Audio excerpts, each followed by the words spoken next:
پورے اس انجینئر نے اس کمپنی میں سارا اس مشین کے بارے میں لکھا ہوتا ہے. ہوشیار بندہ کون ہے؟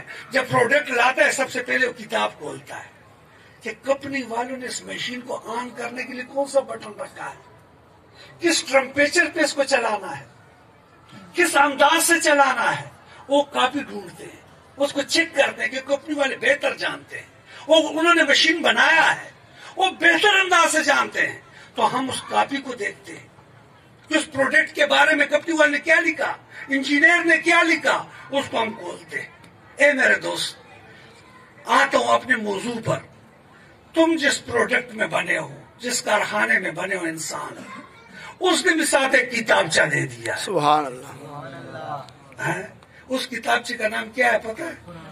قرآن پاک. سبحان اللہ. آئیے ہم بھی دیکھیں اس کتابچے کو کہ سوئچ تو غلط نہیں لگا رہے، پھر ٹمپریچر تو زیادہ نہیں کیا ہوا. کون سا مسئلہ ہے جو ہم سے ہو رہا ہے جس کی وجہ سے پریشانی آ رہی ہے؟ آئیے اس انجینئر سے پوچھ، اللہ کیا فرماتا ہے؟ هو الخالق البارئ المصور. یہ انسان میرا ہی تخلیق کرتا ہے، اس کا مصور میں ہوں، یہ میری پروڈکٹ ہے، اور اس کے بارے میں ہی جانتا ہوں کہ جو میں نے اس کے بارے میں قانون بنائے ہیں، اور وہ کیا ہے؟ وہ اللہ کا قرآن ہے. آئیے قرآن کے پاس چلتے ہیں. اے قرآن ہمیں بتا دے، اس وقت اجتماعی طور پر انسان پریشان ہے، وجہ کیا ہے، کون سی غلطی ہو رہی ہے؟ تو ہم قرآن کی بارگاہ میں جاتے ہیں تو ہمیں قرآن رہنمائی کرتا ہے. اور قرآن کیا رہنمائی کرتا ہے؟